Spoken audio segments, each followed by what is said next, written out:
grab those jackets. How chilly and windy you can expect your morning to be, and the big holiday weekend warm-up.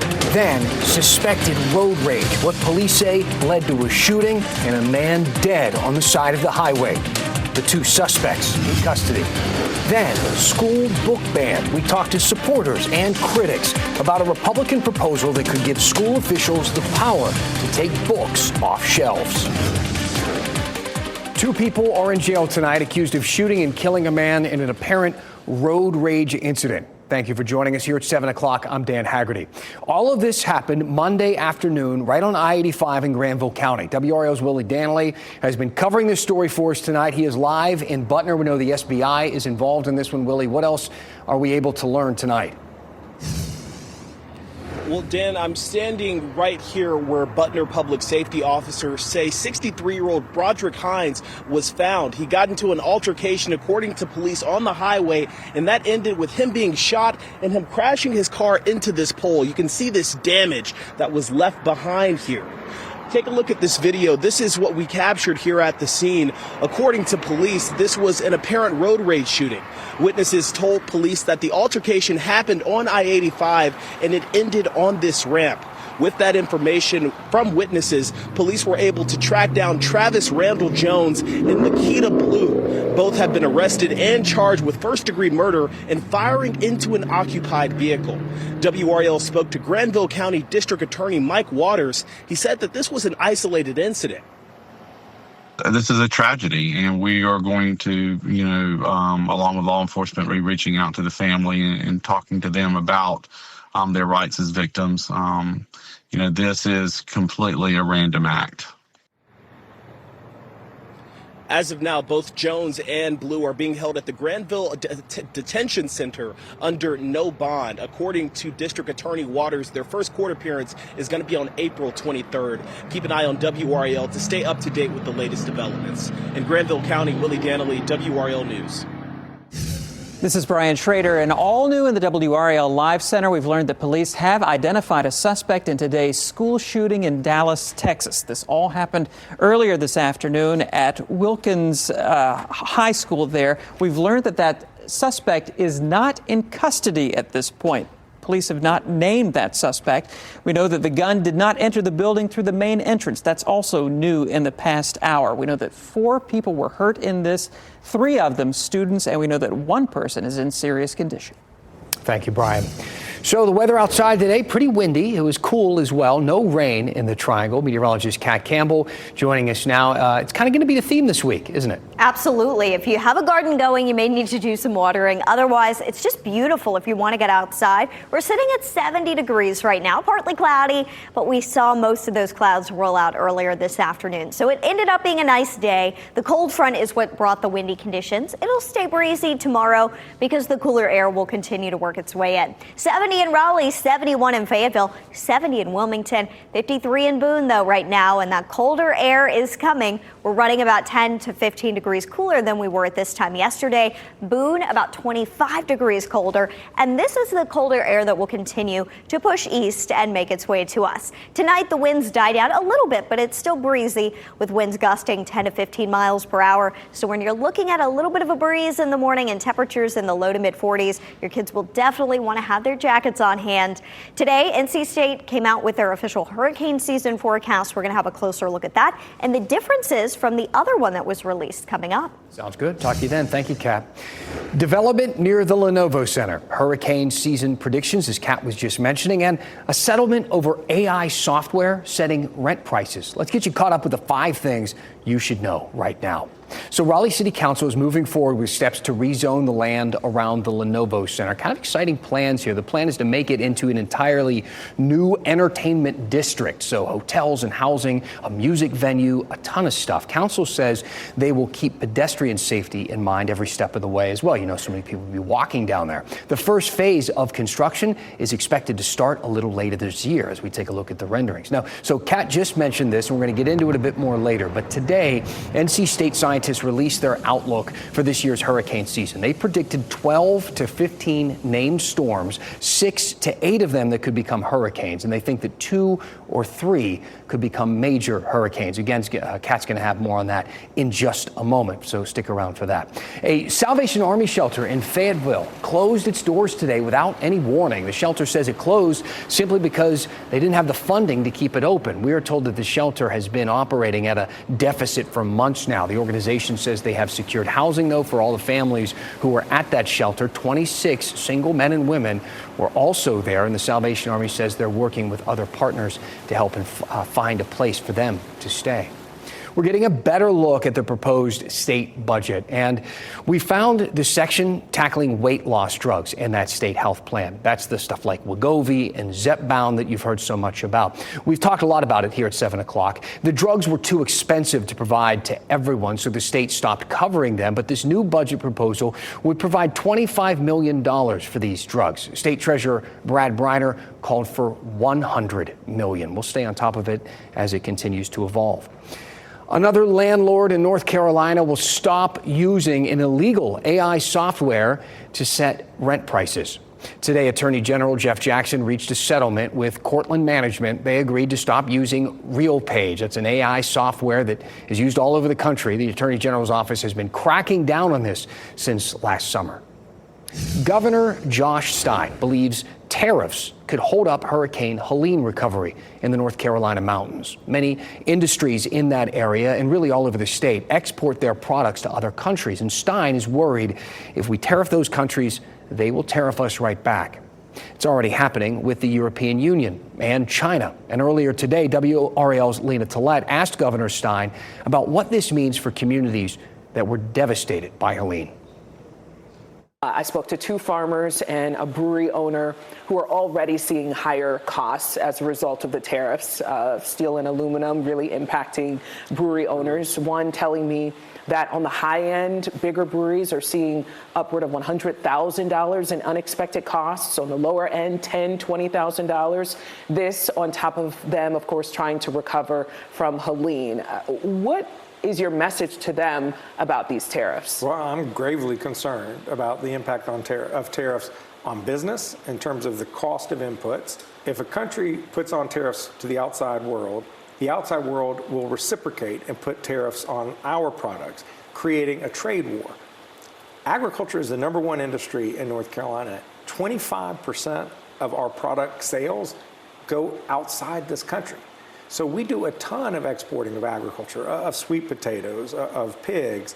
So we are playing with fire, playing with this economy. And what I do not want is for these tariffs to lead to higher costs for people who are already experiencing too high costs, higher costs for business who then have to pass it on to their customers when they're trying to get back on their feet, particularly in Western North Carolina, higher costs to rebuild all these homes.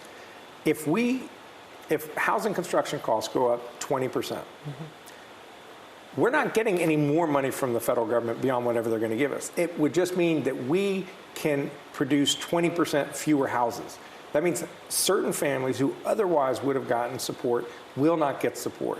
So there is an incredibly real consequence to these rising prices, not to mention skirting on the edge of a recession. So I have urged the administration to step back from these trade wars. We do not need to be playing with fire. It was a great interview Lena did today, this interview with Governor Stein. You can find the full interview if it's available right now on WRAL.com. Also, last week we talked about how Governor Stein has improved relationships with Republicans here in North Carolina, reaching across the aisle quite a bit in his first 100 days. You can find that conversation with our NC Capitol team on the WRAL YouTube page.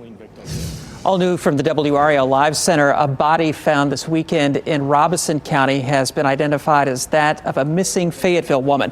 This is Annie Long, reported missing back in October of 2024. Her body was discovered Sunday in the Red Springs community right along Highway 72. Right now, this is an active investigation. Robeson County Sheriff's Office and Fayetteville Police both are investigating. If you have any information, contact them. Thank you, Brian.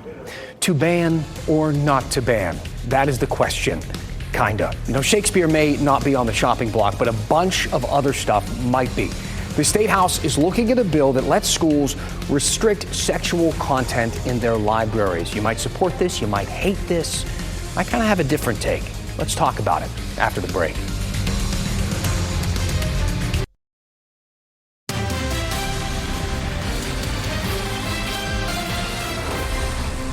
What I'm worried about is this is book banning, this is censorship. What we're having in here today, to me, is personally offensive. If you come to my office, I'll show you the books that are just downright filthy. This is, in fact, book banning and a very slippery slope. All right. Some tense moments in a House committee meeting today. Those lawmakers were talking about a bill that would give schools the ability to restrict or ban books depicting sexual activity. And that bill advanced. WRAL's Flynn Snyder heard from supporters and critics.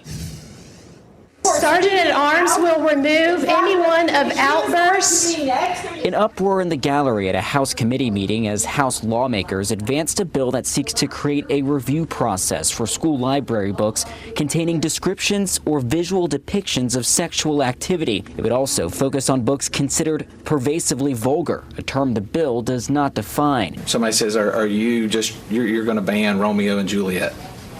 No, we don't want gross filth in our school libraries. And so what we are doing is banning gross filth. During a news conference Tuesday, the bill's sponsors argued that some books found in school libraries are harmful because of their depictions of sex. If I were to take one of these books and walk across the mall and sit down with one of the tour groups of kids that come through there every single day and start reading aloud and start exposing the book and the pictures in these books, it wouldn't take very long for me to get arrested. The bill would give school system superintendents the power to make recommendations about library books. The books would then get public consideration before the school board. Library advisory committees in each district made up of 5 parents and 5 school staff would review any challenges. And the bill is, excuse me, no. Calls of coward came from those watching Tuesday's committee meeting as critics said the measure equates to a book ban. You have a committee of 10 with someone writing 10 letters to take the color purple out of the library. That's book banning, that's censorship, that's one of the all-time great books that kids learn to read with. If ultimately passed, people would be allowed to sue school districts for alleged violations and get up to $5,000 per violation. In Raleigh, Flynn Snyder, WRAL News. Now, look, if you've been watching us here at 7 o'clock, we have gone in depth on book bans a few times over the years. We've talked about the legal history of book bans in school libraries, the nuances of how they consider censorship. You know, for instance, libraries, or librarians, I should say, can be selective about the books that they put on the shelf. So they can choose not to offer some books. They don't consider that to be censorship. But once those books are on the shelf, if they're then removed, that can be considered censorship. Like I said, it's nuanced, it's complicated. So this bill discussed today, it calls for school districts to have strict policies about their selection process. And then it gives parents ways to challenge those books once they are on the shelf. And you heard Flynn mention there that term that they're using to describe all this, pervasively vulgar. Right? What is pervasively vulgar? What's interesting here is the Wake County school system, they already have a policy for this exact thing. And I mean exact. It says, quote, material should not be pervasively vulgar. But just like the bill in the State House, Wake County's policy doesn't really define that term, what it means, what is pervasively vulgar and what is not. Now, some people would say, well, I know it when I see it. And one of those people would be Supreme Court Justice Potter Stewart. That was his famous line from a ruling about pornography in 1964. He said, I know it when I see it. But again, pretty subjective, right? And I mean, even from our highest court, not much of a definition. And it is why people just cannot seem to agree on this topic. I mean, we all know that there is plenty of content that isn't suitable or intended for kids. The question is, where do we draw that line? Is it with the color purple? That said, it always seems funny to me that we try to determine that line in our libraries. I mean, is that where the problem with vulgarity is? My kid won't stop reading, staying late at the library again. I think he has a problem. Are you sure it's not video games or movies or TV? Have you seen a soap opera before? They're on at like noon. Want to ban that stuff? How about the internet, where you can see like anything? Now you might be thinking, Dan, I'm a focused parent with rules about that sort of thing in my home. Okay, that's cool. Have you been on a school bus sitting next to the kid whose parents aren't like that, who leans over with the phone and says, take a look at this? So go ahead, ban books from the library and see where it gets you. Because when you look at the numbers, kids aren't reporting exposure to explicit content in the fiction section. A 2022 Pew Research survey found 71% of parents were worried about their teenagers being exposed to explicit content online. And they should be. Because a 2022 study from Common Sense Media found 73% of teens reported that they had watched pornography. 54%, more than half, said they'd seen it by the time they were 13. And 15% said they had seen pornography before they were 11 years old. And get this, parents, a 2024 study in the journal BMC Pediatrics found kids are more likely to consume mature content if their parents have a lot of screen time and if their parents allow screens in the bedroom and at the dinner table. So we can sit and debate the merits of book bans all night long. There are reasonable arguments on both sides of this. But the bottom line is you cannot save your kids from this content. Not in the library, not anywhere else. The buck doesn't stop with the librarians or the teachers or the school district or the tech companies. It starts with the parents, right? Maybe not. Let me know what you think. Maybe you disagree. Do you want to talk more about book bans, or have we talked enough about it? I've certainly talked enough about it. I want to hear what you have to say. Send me an email, dan@WRAL.com. Tell me what is on your mind, and we will go in depth. Kat? All right, now time for some weather outside of Carolina Beach. They reached the 80s today. Nobody out on the beach right now. There were tons of people out here earlier this afternoon. It was beautiful. A lot of beachgoers for a Tuesday. Here's the thing. Hurricane season will be here before we know it. NC State released their hurricane forecast today, so we want to give you an update on that. They're forecasting a pretty average hurricane season in terms of tropical storms, hurricanes, and major hurricanes. This is a little bit different than the Colorado State forecast that came out earlier in the month. They were forecasting above normal tropical activity by a little bit. So a little bit of a difference between the two forecasts. Here at WRAL, we are putting together our own hurricane season forecast, and we'll have that for you in a couple weeks here on TV. I do want to bring this to your attention, not to scare you, just to let you know, this is why we talk about hurricane season so early. It starts June 1st, but these are preseason storms, most of which formed in May and impact North Carolina as a tropical storm. And these are not ancient storms from a long time ago. All of these happened since the year 2010. So May can still be pretty active around here. It's going to be May, believe it or not, in about 2 weeks. The cold front today has passed. The winds settle down a little bit tonight, but it stays on the breezy side. The cooler air is moving in, but only briefly. It'll be noticeable in the mornings, and then by the time we get to the end of the week, temperatures jump up. This is really going to be our next big weather maker. It's this area of high pressure that slides offshore. Highs end up climbing into the 80s for the weekend. It's breezy with a warming southwest wind. You'll want to make outdoor plans. This is going to be the big talker of the weather forecast over the next week, just how great the weekend forecast looks. And this is why a little something for everybody. We got 41 for the low Thursday morning, chilly for the next few mornings with lows in the 40s. But by the time we get to the weekend, our lows are back in the 60s. High temperatures climb all the way into the mid to even upper 80s for Easter weekend. 68 the high tomorrow, so a little bit more spring-like the next couple of days before a summer-like jump over the weekend. We bumped up the high on Sunday. I lowered rain chances during the day, and we'll see some upper-level clouds, but that shouldn't stop us too much from warming up into the mid-80s. Even next week, looks like a pretty nice week. Rain chances are minimal over the next 7 days. Dan. All right, thank you, Kat. One last thing, or really two last things for you tonight. It's a pretty interesting day in North Carolina history. It involves the Titanic and the Civil Rights Movement. That's after the break.